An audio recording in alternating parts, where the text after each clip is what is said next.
If you're watching this on YouTube, the two gentlemen that are with me, Dieter Kurtenbach, you can follow him on Twitter at Dieter. Kevin Danna, the voice of the Santa Cruz Warriors, you can follow him at Kevo408 on Twitter. They're going to the number one tourist destination for Californians, Stockton, California. Paradise. There's beaches, national Oh, man. parks, right? It's incredibly safe. Please don't at all worry about, just flaunting your Hey, money man, wherever you don't be walk. crapping on Stockton before we don't want to lose all of our Stockton listeners right now. I'll give Stockton love, man. It is where Go for it. Sons of Anarchy, we were just talking about, that was based. It was Yeah. near there, the fictional town of Charming. Anyways, the point is Stockton is where it's at. That's a huge reason why Kevin Dan is coming on, because, folks, things have changed for the Warriors. There's a lot of news. Oh. You gentlemen ready? Maybe. Let's do it. Here we go.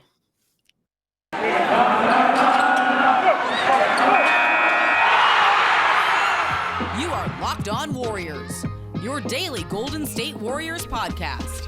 Part of the Locked On Podcast Network, your team every day. Thank you for making Locked On Warriors your first listen every day. We're free and available wherever you get podcasts. Today's episode is brought to you by PrizePicks. Check out PrizePicks.com and use the promo code NBA, or go to your app store and download the app today. PrizePicks is daily fantasy made easy. Let's get into this first and foremost. Great win last night. It's crazy how fast things can change. Gentlemen, give me your recap for that exciting Clippers-Warriors game and just everything you noticed. Kevin, you're the super guest here. You want to start? Yeah, sure. I mean, obviously, the defense was a lot better last night. That was the main thing. I was just looking at the play-by-play, and for about like a 10-minute and 13-second stretch in the first and second quarters, the Clippers scored 5 points. Mhm. And, I mean, that would have been unfathomable just a couple of games ago at what is the current kind of full squad version of this team. I mean, just, as someone watching the game, I got a little kind of peeved with the last 8 to 9 minutes where you have them at such a low scoring clip. The Clippers scored 36 in the fourth, but obviously you can't keep up that defensive intensity for 48 minutes. Obviously, there's going to be some slippage, but I mean, 36% shooting for the Clippers, that is huge. When a night after, and obviously it's a much different roster when you have Steph and Klay playing and Andrew Wiggins playing. But I thought the Nuggets were going to shoot well above 60%, and they were for most of that game. So obviously different roster, but defensively, that's what I really liked from like the first 38 to 39 minutes of that game. You gotta love the energy, right? That was a game that, listen, the Warriors had no excuse not to go out and play with elite level energy. They completely punt a game in Denver, and while there were a lot of sort of moral victories to be gleaned from that because the young guys played well, they still lost, and they still lost because they didn't play their big minute guys outside of Kevon Looney. So they had no excuse, right? They had to come out with energy. They had to come out with some zeal. They had to come out with some competitive pride, right?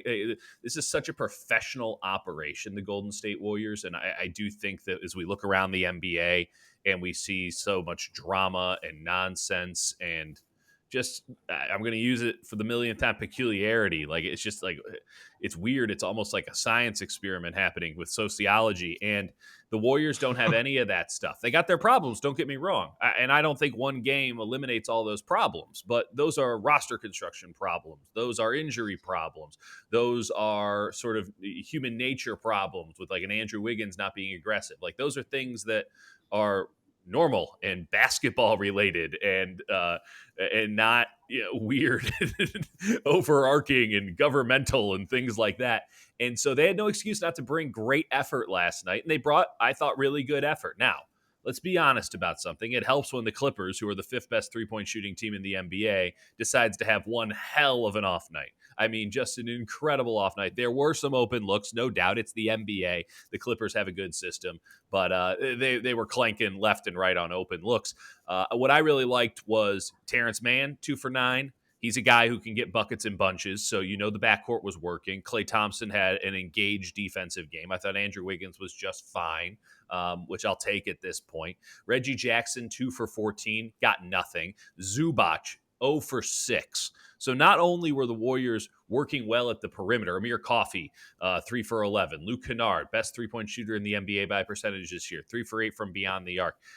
They were getting They were swarming at the perimeter. They were collapsing in the paint to help with Zubac. Looney had a monstrous contest. It won't get much recognition. He was incredible. But the team was on a string. And again, they just didn't have any excuse not to be. You lose 5 straight games.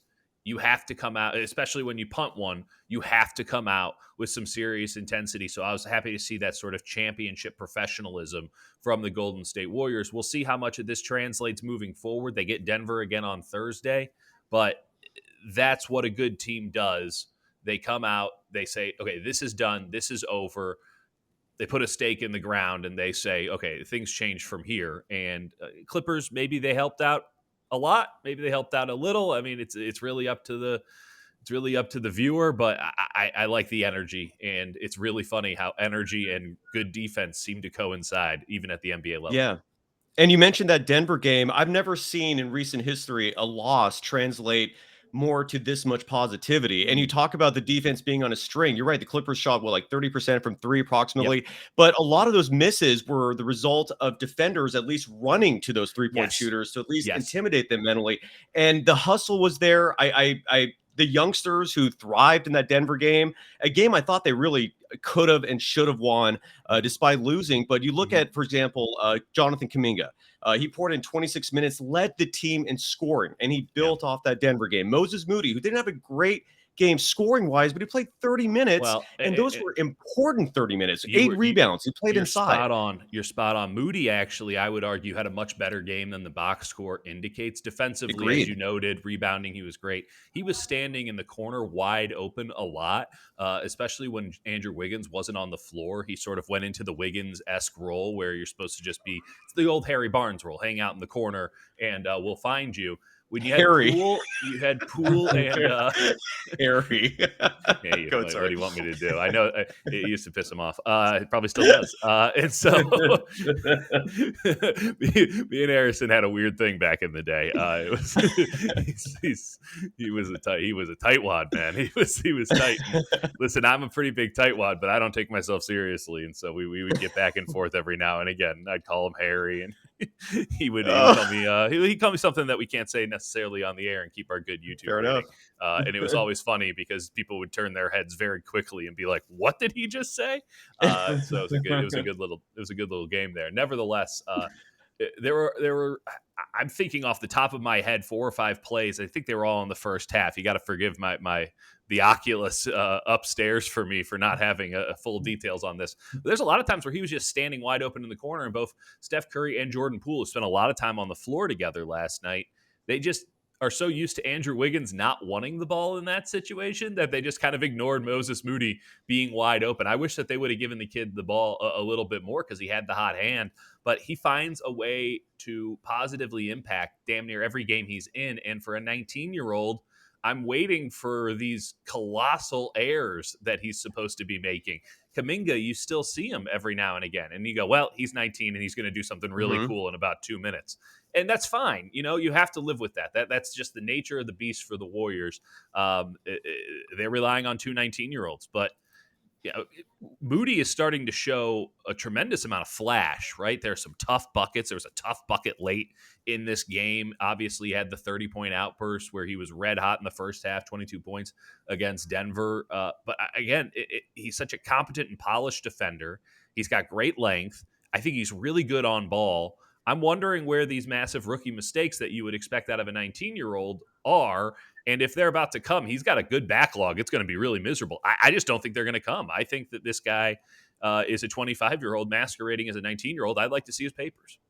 He doesn't look 19, by the way. On a side note, Kevin, I would love your insights just because you called a lot of Santa Cruz Warriors games that Moody played in, and I would love your insights on that. But first, let's talk about PrizePicks. This is a very fun app if you love wagering a little bit here and there. It's a fantastic daily fantasy option for the NBA. And if you love daily fantasy, you need to try the award-winning app PrizePicks. PrizePicks is daily fantasy made easy. We love this. We know you will too.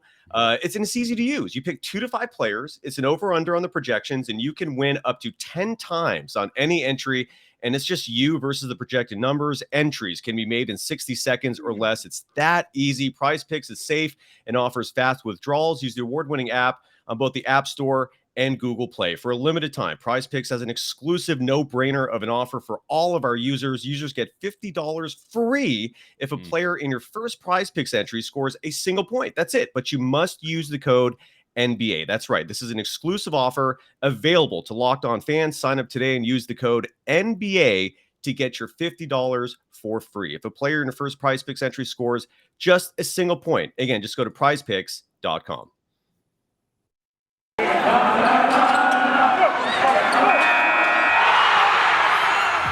are Locked On Warriors, your daily Golden State Warriors podcast. Part of the Locked On Podcast Network, your team every day.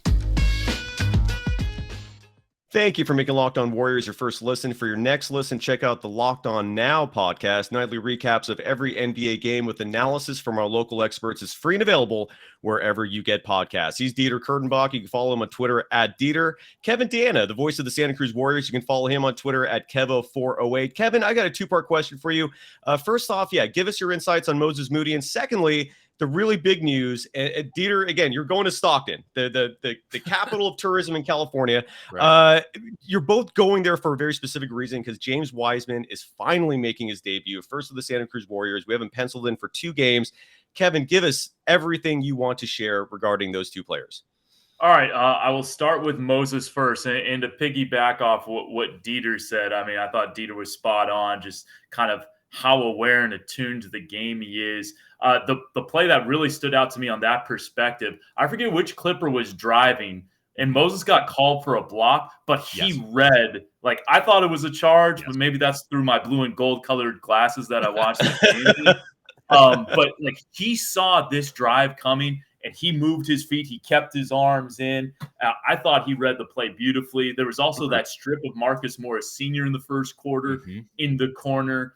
And offensively, he just doesn't make mistakes. And kind of when they talk about guys being 3-and-D, and I think Moses has shown us more than just 3-and-D, but you kind of think of like corner 3-and-D, and eventually I think Moses's corner 3 is going to be there. But right now he's like a 48% right wing 3 shooter, and he's 27% in the corners. Now, when you start 4 of 33 from 3 on a season, those numbers are going to be skewed a little bit. And now he's up to 36% overall. So I think that corner 3 number will go up, but it is interesting to me. And, I don't know the geometry of a college 3-point arc, like, as well as I do I know what it looks like, but I don't know like how much closer a corner 3 is in college relative to like what the college 3 on the wing is. So I don't know if that's considered a more efficient shot in college. But I think that's something that will develop for Moses. For James Wiseman, one little kind of quick correction. I will actually not be in Stockton because we broadcast the games remotely. So I will be at Kaiser Permanente Arena. You're missing out, dude. Stockton? Are you kidding me? You're so lucky. I've been to Stockton Arena once. It is a very nice arena. The baseball stadium nearby where the Stockton Ports plays looks really nice. I've never been inside it, but it's kind of right there on the water. James Wiseman, I think, and I saw Connor Letourneau tweet this out, and I would agree with him. I think this is the biggest assignment for a game in Santa Cruz Warriors history. I read that too. You agree with it? Okay, I'm glad you brought that up because Connor mentioned that. He was like, this is the biggest name, I think, in G League history, or not to that effect, but don't quote me literally on that, but I'm paraphrasing. Yeah, you would agree with that assessment then, that this is the biggest hyped up name that the G League Warriors have ever had. He's a number 2 overall pick, man. Yeah, number 2 overall pick. Now, to my knowledge, there has been one number 1 overall pick assigned to a game. That was Anthony Bennett, while they were on an NBA contract. When you get out of the NBA, kind of a different thing. And by the time Anthony Bennett was assigned, he was on his 2nd or 3rd team. That's right. You could see kind of where the career was trending. Hell of a EuroLeague player, from what I understand. Great in Summer League, Anthony Bennett, but maybe not so much in the NBA. He's always a weird tweener. And I think if he wasn't picked first overall, I think maybe his career would have a kind of a different tenor to it. Fair. Anyway, but James Wiseman is a number 2 pick who is coming back from an injury, a rehab assignment. Still, the lights are bright for this kid. This is huge for Santa Cruz. There's no doubt about it. And I can't wait to see, I don't know what his minutes are going to look like. I doubt he's going to be playing like a 30-minute game or whatever his first game back. 20 to I don't know what the 25, I minutes. heard. Okay, there you go. So, but it'll just, 11 months to the day after getting injured against the Houston Rockets, he will make his G League debut. Let me ask both of you this. What would be considered a successful outcome for James Wiseman in these next two games? Maybe just start with Stockton. And what would we consider to be a disappointment? Okay.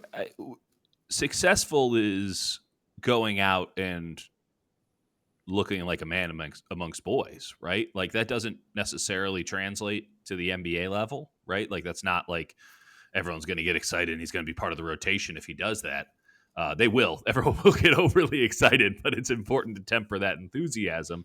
But for since he's been in the NBA, I've maintained that you couldn't really send him down to the G League. There were plenty of calls last year where it's like, hey, can this guy get some run in the G League? Because it's clear that he doesn't know really what's happening at the NBA level. And credit to the Warriors for having a G League operation that is so intertwined with the NBA operation that that's a viable option. That's not just someone saying send him down to the minors and let him figure it out. Like, no, they wanted him to better learn the offense, get more minutes. Like when he was a liability for the Warriors, and I do think you can make the argument that things started to click for him late last season, right before he got injured. It's just an argument, though. Again, people were saying, "Hey, send him down to the G League." And my stance was pretty clear. He'll kill those poor people. Like they don't deserve that kind of fate. With that kind of athleticism, with that kind of, I just thought, we'd seen the flashes at the NBA level, and it's like you can't send that guy down to the G League because while the level of competition is exceptionally high, it's not a fair fight. And murder's not legal in this country. I hear you. No, it's Stockton. For the sake, but it's sorry. Now we're just for the sake of time. I just want to, Kevin. Do you mind jumping in and just quickly telling us what you expect from Wiseman, in your humble opinion? Yeah, I definitely understand what Dieter is saying. I don't know if we can expect him to just dominate in his first game in 11 months. Like I do think there is going to be kind of a warming back up period. It's one thing scrimmaging against, end of rotation guys and coaches and maybe some G League players. It's another thing when it's like an actual game. And this is going to be his first game in 11 months. So I think like a lot of it is just going to be like work the rust off kind of thing. I would love to see a dominant performance. And obviously he's got the talent to do that, but for his first kind of actual game, that might be asking a lot from him. We'll see. I mean, if he's going to have 25 minutes to, each game to work off some of that rust, maybe he can get into that form. The second thing, just going back to last year, it would have been tough to assign James Wiseman just because of where the G League season was being played, like in a bubble in Orlando. I'm not sure how, like, if you were going for an assignment, you were going to have to be there for a significant period of time, like Nico Mannion, Alan Smailagic, and Jordan Poole were. Look at those names. Yeah. Continue on. Sorry. I probably should have mentioned Jordan Poole third, and also like it was only a 1 month season, right? So like you had a small window of time, and it would have been an extended window of time. But that being said, I'm interested to see what James Wiseman can do. Just because it's been 11 months. Who knows exactly what he's going to look like when it comes down to the real deal Holyfield of an actual game. I think, Kevin, we're all excited to see what he can do. And by the way, if you follow me on Twitter at DocSurfRoadshow, I tweeted a video clip that someone else originally posted and undoubtedly violated a million copyright violations. That's why I merely retweet their video. But it shows Wiseman's performance in his last full game. And when I watched that, I got excited. It gives me a lot of optimism. Here's what I think Wiseman needs for Stockton. Built bars. They're yummy. They got full of protein. Do you like that? 17 grams of protein, in fact, for each bar. I finally started trying these things. I'm hooked. Yeah, here's what the best part is for me is they're so good. They're low in sugar, just 4 grams of sugar per bar. But with those 17 grams of protein, you feel filled. Like, I don't want to eat a second one. That's one of the most valuable aspects of these Built Bars, besides the fact they're just super yummy. They're dipped in chocolate. They got the puffs now, which are basically like marshmallowy versions of regular Built Bars. If you can't find these things, go to the store. I mean, I'm sorry, if you can't find these things at the store, go to built.com. They sell them right there. They have all the data in terms of calories and sugar and carbs, and they have a million amazing flavors. Dieter and I love cookies and cream. Kevin, I got to introduce you to these at some point, because now that I've tried them, I'm in. I'm fully sold. I love these things. They are my protein bar of choice, and they're all about taste besides all the positive, healthy variables and attributes that come with it. Go to built.com. Use the promo code LOCK15 and get 15% off your order. Again, use the promo code LOCK15 for 15% off at built.com. You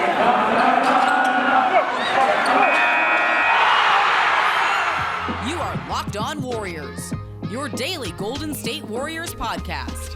Part of the Locked On Podcast Network, your team every day.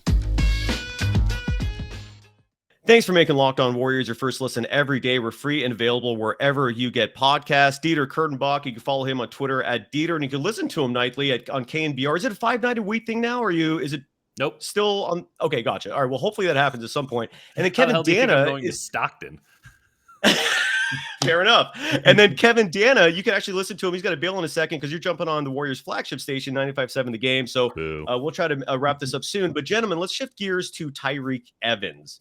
Reports are coming out that the Warriors are interested. He's worked out twice for them now. What are your thoughts on Tyrique Evans joining the Warriors, and who do you think is a sacrificial lamb that he replaces on the roster? We know who the sacrificial lamb is, Cyrus. You do for sure? It's Damian Lee, who didn't get any playing time last night in a contest I know. where I saw you tweet that, but I don't know if that means exactly that he's gone. I think Bjelica has been under addition. Well, first, you should have heard the way that they were praising Bjelica last night, and it's past the trade deadline, baby. So there's no witchcraft or clandestine operation. Who was praising him? Kerr Where's the praise coming from? Oh, really? Okay. His I didn't hear that. Were you not on the press conference call? No, I missed that one. No, Damian Lee didn't play, and Bjelica was clearly part of the rotation, and they like him running sort of a quasi-high point from a small ball 5 spot. I think it's pretty obvious who the odd man. There you go. I missed the post-game presser was huge. I didn't hear any of those attributions. So there you go. Well, so you could have watched. If you watched the game, you saw Bjelica was pretty good. He was okay. His plus minus was good, but I saw the rest of his stats and it was like, it was all right. I mean, I don't know. It was okay. He was okay. He's the last guy off the bench. You're talking about who they're going to cut, and you're like, his plus minus was good, but everything else was just okay. Like, that's a huge win. It's a huge win for Bjelica. He's had games where he's been just really bad. I mean, kind of painfully bad. A lot of those. Yeah. But he's playing. I mean, I don't really know how to break it down any further. I get that the Clippers are like all wings all the time, and that maybe there was a size thing, but yeah, Bjelica played 20 minutes and Damian Lee played 0. There's no doubt about that. Coach's decision, that does stand out. So, what do we think about Tyrique Evans? I mean, are we stoked? I mean, what are your thoughts, Kevin? I mean, 4 years ago he averaged 19 a game for the Memphis Grizzlies, so that's pretty damn good. But he hasn't played in an NBA game in 3 years. Like, a lot can happen in 3 years, and especially when those 3 years you turn from 29 to 32 years old. Now, I heard Jerry West once say that the prime of an NBA player's career is from 28 to 32. So by the Jerry West timeline, this would be kind of the end of his prime. But when you haven't played at the NBA level in 3 years, I mean, I don't know. They worked him out twice. They must like him a lot. It's interesting. It would be interesting to see if it happened. Like that would be a decent sized gamble. Yeah, rookie of the year. Like 15 a game score. So there's definitely like a lot of positives to Tyrique Evans. It's just that's a lot of rust. They would have to really like him too, because they would be paying him prorated, be like $500,000. It'd cost him close to $4 million total to get him. It's March 9th. That's literally 1 month remaining in the season plus playoffs. So they would have to really like him. I mean, to cut a check like that. Now, this isn't to say that, we should be counting Joe Lacob's money, but they didn't spend the mid-level exception. They have been a bit prudish when it comes to, working the waiver wire and stuff like that, as it pertains to, having to spend X, Y, and Z. So something to keep in mind there. Listen, I don't think anyone really knows. I think it's all a guess. I heard that the workouts went well once Anthony Slater and Shams broke the news. I mean, I talked to people and they're like, oh yeah, he looked really good. What that means, who's to say? I mean, a lot of people get worked out a lot. I wouldn't overanalyze it until the moment and the day is here. I would bet right now, and this is a guess. I'd like to think an educated one, but take that for what it is. Oh, you're in the business of educated guesses, my friend. So yeah, proceed, please. My thought is that this is due diligence in case something bad happens, right? Yes. This is due diligence in case somebody rolls an ankle, and then hey, we need a new player in here. Tyrique Evans, ain't nobody else working you out, and you're former Bob Myers client. Let's make this thing happen. That's. I just think it's due diligence. I don't think that Tyrique Evans is at the exact point when Jordan Poole is starting to figure out his role. You're going to throw in Wiseman and Draymond, and who the hell knows with Andre Iguodala. I do think that there might be something to be said if Tyrique Evans does sign before sort of that scenario I just laid out. I think that does say something perhaps about Andre Iguodala and his ability to actually come back this season. But I'm not going to read too far into it because what we need to know is already known. And if it happens, we can adjust from there. Yeah, I want to end the show on a super positive note, and I'll break down Tyrique Evans a little more tomorrow, just because I really feel if you utilize him with his 6'6", 220-pound frame as a small ball 3 or 4, and he's not shooting the ball from 3, which I never want to see from him, he might work out. I could see that, but we'll talk about that more later. Jackie Moon was in the house. Let's end on that note, man. Dieter, you and I love Semi-Pro. Kevin, I don't know if you fall in that same boat. That is just an all-time comedy. Most underrated comedy in the last 25 years. I watched it last night at midnight. It was great. Hard to dispute that. And I would love to know what your feedback was when you suddenly saw either it live or you saw the video clips. I was elated. I was laughing. What were your thoughts from that? Yeah, so a Santa Cruz Warriors semi-pro tie-in. We took a sleeper bus from Oklahoma City to Austin overnight. We had like a kind of a back-to-back. So they gave us a sleeper bus. Which is, I mean, that's a luxury in the G League. Like you can lay all the way down. Like actually, it's like a mini like cubby you're sitting in, and like kind of it was like a 7-hour drive overnight. And Casey Hill, the head coach at the time, now an assistant with New Orleans Pelicans, flipped on semi-pro for us to watch because kind of felt like one of those minor league things you do. So that was. I thought that was a really nice, interesting touch to bring Will Farrell out. Klay's been struggling with his shot, try to lift his spirits up. I definitely wasn't expecting something like that, but it was pretty funny to see. And for the people hating on Steve Kerr, that was a Steve Kerr production, by the way. Yeah, sorry, Dieter, go ahead. It tells you exactly how good Steve Kerr is at all the sort of soft skills, and that's what 95% of the game of being an NBA head coach. Klay was through the moon. No pun intended, or over the moon. Maybe I should get the damn idiom right. Full pun full pun. Go for it. Yeah, that's just avoiding proper English, but going right into the pun. I got to be honest though. The only person who loves semi-pro more than Klay Thompson is Dieter Kurtenbach, and so when I saw Will Farrell coming out as Jackie Moon at Chase Center, I was livid because I was stuck in traffic outside of Chase Center. Oh, you were at the game and you missed it live. Oh, bro. Oh. And I hate using the word bro. Oh, dude. That hurts. Yep. I'm sorry, man. There hasn't been a day in my life where I haven't quoted semi-pro, and Jackie Moon showed up. Oh. Your boy wasn't there to work over all ethical violations to get a photo. Not present. Did you learn about this while you were in traffic? Yeah, I got it. Oh, you must have been pissed, dude. You must have been pissed. You know how bad it is to get a text from somebody in the Midwest being like, "Are you at the Warriors game right now?" Oh. Oh my God! And you're gonna. And it was totally fine to text and drive because I wasn't moving. Dieter, I can't wait to hear your report from Stockton. By the way, for the residents of Stockton, it's all love, man. I'm sorry for the hate, but I mean, your town is just an easy cherry pick of a joke. Right. Kevin, Danna. It's a great town. I'm gonna have a ton of reports. If you're out there in the Stockton area, Cyrus has only said my Twitter handle 17 times. Let me know where I should be going, because I got a full day in your wonderful city, and outside of maybe going to a car dealership, I need to know what's up. Shout out Stockton Mayor Michael Tubbs doing some nice things out there. There you go, man. Oh, he's not? Okay, but he was doing some great things on it. Yeah, he was. It was interesting. Yeah. That's a story, Kevin. I'll tell you that one sometime. I'm not up on my 209 politics. I apologize. It's all good. Oh, all love for the Valley, man. Thank you for putting up with my jokes there. And Dieter Kurtenbach, you can follow him on Twitter at Dieter. Kevin, thank you so much for coming on. You can listen to Kevin Danna call in that game tomorrow. How can people actually watch? Is it going to be on NBC Sports Bay Area, I'm guessing? Is that correct? It'll be on NBC Sports Bay Area, the Ocho, the Plus channel, nice. Because Warriors Nuggets will be on kind of the same time. So, and then the next day, I think they usually show the following afternoon on the mothership, NBC Sports Bay Area. So beautiful. There you go. You'll have two ways to watch it.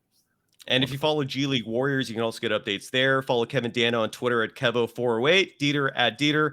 Myself, for all you Stockton residents who want to spew a hatred toward me, and I deserve that, at Dog Surf Roadshow. Thanks.